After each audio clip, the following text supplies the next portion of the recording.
everyone, myself Radhika Ratta. I am here to perform the seminar on the topic barriers to the adjustment in the psychology subject.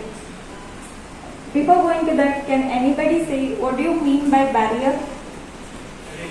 And anyone? As topic, what do you mean by barrier? Barrier means the things which comes between our process.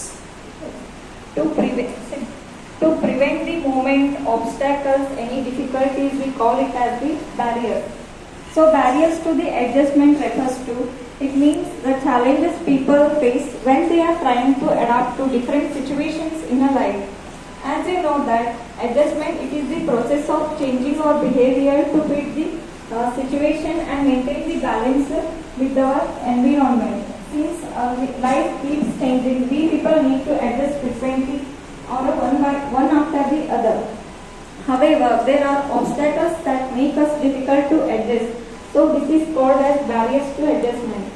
ಈಗ ನಾವು ಜೀವನದಲ್ಲಿ ಇನ್ನೇ ಒಂದು situation ಆಗಿರ್ಬೋದು ಅದಕ್ಕೆ adapt ಆಗ್ಬೇಕಾದ್ರೆ ಹಲವಾರು ನಮಗೆ ಸಮಸ್ಯೆಗಳು ಬರ್ತಾವ. ಅದಕ್ಕೆ ನಾವು ಬ್ಯಾರಿಯರ್ಸ್ ಟು ದಿ ಅಡ್ಜಸ್ಟ್ಮೆಂಟ್ ಅಂತೀವಿ. ಫಾರ್ ಎಕ್ಸಾಂಪಲ್, ಇಲ್ಲಿ ಫಸ್ಟ್ ಬಾಯ್ಸಿಗೆಲ್ಲ ಆ ಕಡೆ ಲಾಸ್ಟ್ ಒಳಗೆ ಕೂತಿದ್ವಿ ಎಲ್ಲರೂ. ಆಮೇಲೆ ಈಗ ಮುಂದೂದವ್ರಿಗೆ ಏನು ಪ್ರಾಬ್ಲಮ್ ಆಗ್ತಿರಂಗಿಲ್ಲ, ಅವ್ರ ಪ್ಲೇಸ್ ಚೇಂಜ್ ಮಾಡಿದ್ರ. ಫಾರ್ ಎಕ್ಸಾಂಪಲ್ ನಾಗರಾಜನ ಸಚಿನ್ ಅನ್ನೋಂಥವ್ರು ಅವ್ರು ಎಲ್ಲಿ ಕೂತ್ರು ಅವ್ರಿಗೆ ಹೊಂದ್ಕೋತಾರೆ. ಬಟ್ ಅಲ್ಲಿ ನಡ್ಬಾರ್ದು ಕೂತು ಸ್ವಲ್ಪ ದಂಡಿ ಹಾಕ್ತಿದ್ರು,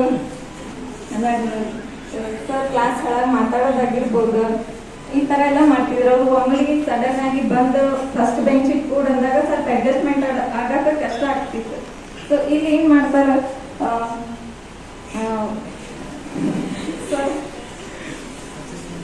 ಅಡ್ಜಸ್ಟ್ಮೆಂಟ್ ಆಗಕ್ಕೆ ಸ್ವಲ್ಪ ಕಷ್ಟ ಆಗ್ತೈತಿ. ಅಂದ್ರೆ ಇವ್ರಿಗೆ ಏನ್ ಬ್ಯಾರಿಯರ್ಸ್ ಇರ್ತಾವ ಅಂದ್ರೆ ಪ್ರಾಪರ್ ಆಗಿ ಕುಂದಿರ್ಬೇಕ, ಫಸ್ಟ್ ಬೆಂಚ್ಗೆ ಕೂಡ್ಬೇಕಂದ್ರೆ ಪ್ರಾಪರ್ ಆಗಿ ಕೂಡ್ಬೇಕು, ಮತ್ತ ಏನು ಗಲಾಟೆ ಮಾಡುವಂಗಿಲ್ಲ, ಮತ್ತ ನಿದ್ದೆ ಮಾಡೋಂಗಿಲ್ಲ, 3-4 ಗ್ಲಾಸ್ ಮಜ್ಜಿಗೆ ಕುಡಿದು ಮಕ್ಕೋತಿರ್ತಾರ.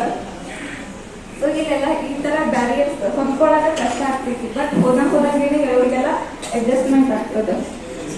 There are 4 main barriers: frustration, mental conflicts, tension, and the mental stress. So let us see the frustration. Frustration refers to the emotion aroused when an anticipated desirable goal is not attained. Frustration ಯಾವಾಗ ಆಗ್ತೈತಂದ್ರೆ ಒಂದು person ಏನೋ ಒಂದು achieve ಮಾಡ್ಬೇಕಂದಿರ್ತಾನ, but is going to fail, ಅವನಿಗೆ ಅದು achieve ಮಾಡಕ್ ಆಗೋದಿಲ್ಲ. ಅವಾಗ ಏನು ಫ್ರಸ್ಟ್ರೇಷನ್ ಆಗ್ತದೆ. ಯಾವ ತರ ಫ್ರಸ್ಟ್ರೇಷನ್ ಅಂದ್ರೆ ಈಗ ಬಿಹೇವಿಯರಲ್ ಮತ್ತು ಎಮೋಷನಲ್ ರಿಯಾಕ್ಷನ್ಸ್ ಸ್ಟಾರ್ಟ್ ಆಗ್ತಾವ. ಅಂದ್ರೆ ಅಗ್ರೆಷನ್ ಆಗಿರ್ಬೋದು, ಸ್ಯಾಡ್ನೆಸ್, ಎಸ್ಕೇಪ್, ಕ್ರೈಮ್, ಅವಾಯ್ಡೆನ್ಸ್, ಈ ತರ ಎಲ್ಲ ನಮ್ದು ಬಿಹೇವಿಯರ್ ಮತ್ತು ಎಮೋಷನ್ ರಿಯಾಕ್ಷನ್ ಬರ್ಲಾಕ ಸ್ಟಾರ್ಟ್ ಆಗ್ತವೆ.